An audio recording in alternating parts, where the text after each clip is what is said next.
Kot veste, v petek je Zlatan Čordić napadel našega snemalca, mu iz rok izpulil kamero, zahteval brisanje posnetkov, v glavnem ga tudi verbalno napadel, grozljivo. Zdaj tako, Zlatanom Čordićem sem se jaz nekaj ukvarjal, dokazal sem, da laže, zdaj očitno tudi krade oziroma odtujuje nekaj, kar ni njegovo. Samo nekaj stvari na hitro, zato da bo jasno, kako nesprejemljivo je tako ravnanje, potem pa o Zlatanu Čordiću jaz neham govoriti in bom o njem govoril samo še, če bo slučajno kdaj izvoljen za poslanca, ker očitno mu je to cilj. Zdaj pa poglejmo, kaj se je dogajalo.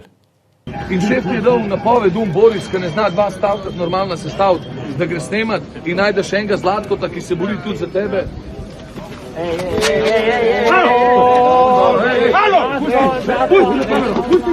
Pusti kamero! Naj zbriši! Pusti kamero! Sam naj zbriši! Snemite to! To snemite!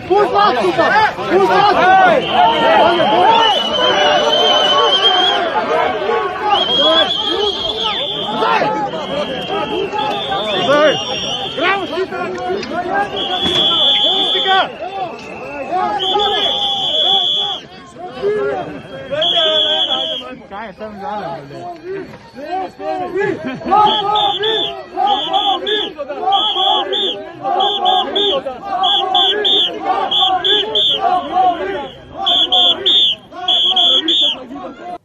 Ja, Zlatan Čordić ukrade kamero, izpuli kamero iz rok našemu snemalcu, prej ga še uzmerja, zakaj dela, zakaj si služi kruh. Gre za fanta, ki pošteno dela, dobro dela in nima nič z našo uredniško politiko, ampak on se je spravil na njega. Zakaj? Ker lahko, ker ga podpirajo mediji, ker mediji iz njega delajo zvezdo, ker ga podpira kompletna opozicija in zgolj zato, ker lahko, zato, ker pač želi svoj prav dokazati, čeprav sem jaz dokazal, da laže. Zato ne bom več veliko besed o njem izgubljal, moram pa na neki mal nesramen, pa moram biti, priznam, ne bom rekel nesramen, ampak malce pa provociran, ker je on provociral nas, pravi, da lažemo in tako naprej. Tako da razložil je, da jaz ne znam povedati dva stavka in da tukaj na televiziji ne znamo pogledati dva stavka. Poglejmo to. Tu nisem dal dovoljena, da me snema za Noro 24. Ne znajo dva stavka sestaviti normalno. Ne znajo dva stavka sestaviti normalno.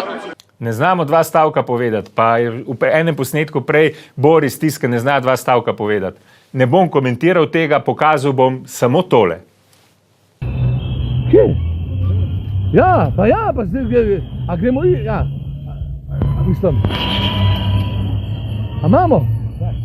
Ne bom komentiral, videli ste sami, jaz ne znam povedati dva stavka, na naši televiziji ne znamo povedati dva stavka. Zdaj, naslednja stvar, ki jo moram poudariti, je to, da je Zlatko na Facebook profilu svojem, ni se opravičil, ampak navajal dejstva, ne? Zlatko je napisal, to ni opravičilo, to so dejstva. Zdaj pa, zakaj? Ker je bilo pač govora in jaz sem govoril o tem, kako je on nastopal na RTV Slovenija in da je s tem kršil predpise. Kar je najbolj pomembno, on piše, nikogar nisem ogrožal, varnostna razdalja je bila zagotovljena in vsi v studiu smo jo upoštevali. To je napisal. Kaj je bilo pa res? Režija, pokažite, kaj objavlja prijateljica Tanja Ribič, a nismo vesela pisana druščina, nastopajoči v Vikend Pagetu in zvesti mali gledalki Zlatkotovi princeski. Varnostna razdalja, ne bi rekel, spet ne bom komentiral. Gremo naprej, oziroma nazaj na Facebook profil Zlatana Čordića, nadaljujem.